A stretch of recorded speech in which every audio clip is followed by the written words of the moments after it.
트럼프 승리, 이전 리포트에서도 보도해드렸습니다만 미국은 물론이고 세계가 뒤틀리고 있습니다. 최강 아산 정책연구원 부원장 모시고 지금 현실이 어떤지 좀 더 깊게 물어보겠습니다. 네, 어서 오십시오. 네, 안녕하십니까.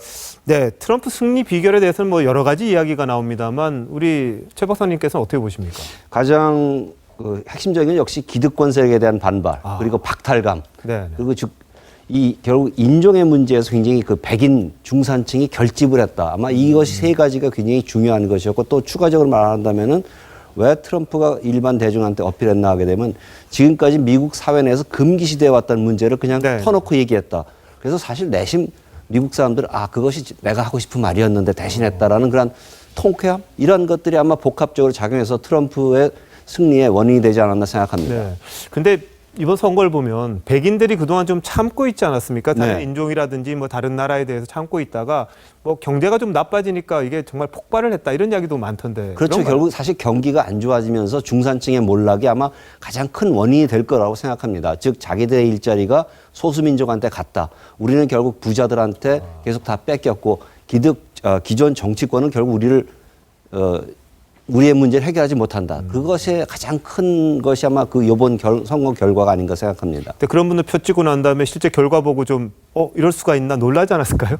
아마 스스로 자축을 했겠죠. 그러나 아마 가장 역시 충격을 받은 거는 이 클린턴 후보 쪽이겠죠. 이럴 줄은 몰랐다라고 생각을 했던 건데요. 네, 알겠습니다. 자, 그럼 미국의 현실이란 게 우리나라 내년 대선에도 조금 영향을 미치지 않겠습니까? 사실 어떻게 되면 우리나라 내에서 반미 감정이 일어나지 않을까 하는 걱정도 생길 수 있습니다. 예를 들어서 2002년에 여중생 사망 사건이라든가 2008년에 쇠고기 사건으로 인해서 반미 분위기가 확 일어났지 않았습니까? 사실 2002년 여중생 사망 사건으로 인해서 사실 상당히 큰 선거 결과에 영향을 미쳤고, 다분히 지금까지 트럼프 당선자가 얘기했던 내용들은 반미 분위기를 불러일으킬 만한 내용들입니다. 방위 분담이라든가 뭐 주한미군 철수 문제라든가 등등 좀 약간 다른 방향이 있지만은 그러한 가능성도 배제할 수는 없습니다. 네.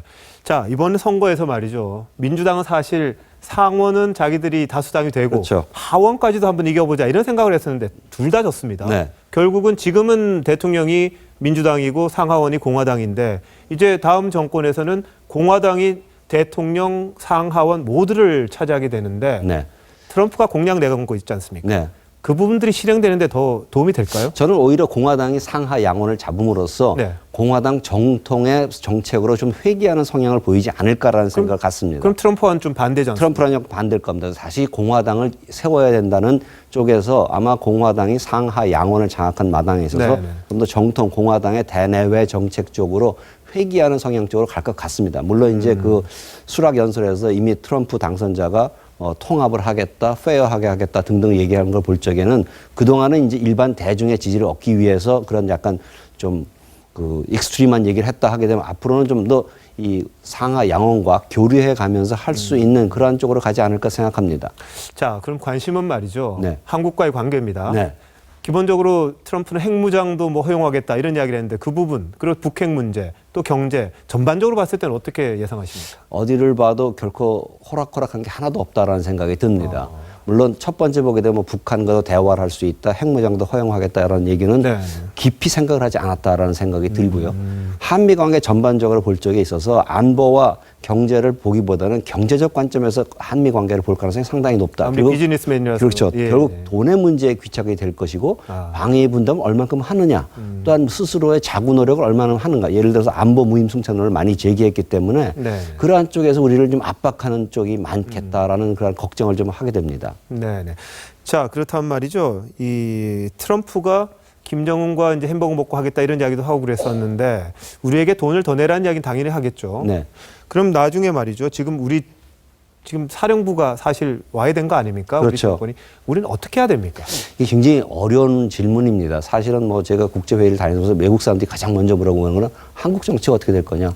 과연 어떤 정책을 추진할 만한 그런 기반이 되어 있느냐라는 이런 관점에서 볼 적에 굉장히 어려운 상황이다. 국내 정치적 안정이 필요한데 과연 국내 정치적 안정이 얼만큼 될 것인가라는 것에 대해서는 저도 어떤 답을 낼 수 없고요. 단지 우리가 좀 희망을 가질 수 있는 것은 이러한 어려운 상황 속에서 국민적 합의가 굉장히 있어야 된다. 적어도 안보 문제라든가 이러한 문제에서 국민적 합의가 있으면 좋겠다라는 것이고, 두 번째는 결국 아까 말씀드렸지만 의회에 대한 우리의 공공 외교 전략이 상당히 필요하다. 결국 정부 대 정부에서는 어떻게 항상 하던 대로 갈 가능성이 상당히 높지만은 의회를 통한 우리의 국회와 미국 의회 이러한 그 새로운 판짜기에 있어서 역할을 해줌으로써 어떤 적어도 완충 작용을 할 수 있는 부분은 있다라고 생각됩니다. 과거 카터 정부가 뭐 미군 철수 주장을 했지만 의회가 막았던 것과 비슷한. 그렇죠. 그러한 상황이 우리가 생각해 볼 수 있겠습니다. 알겠습니다. 오늘 최 박사님 잘 들었습니다. 네, 감사합니다.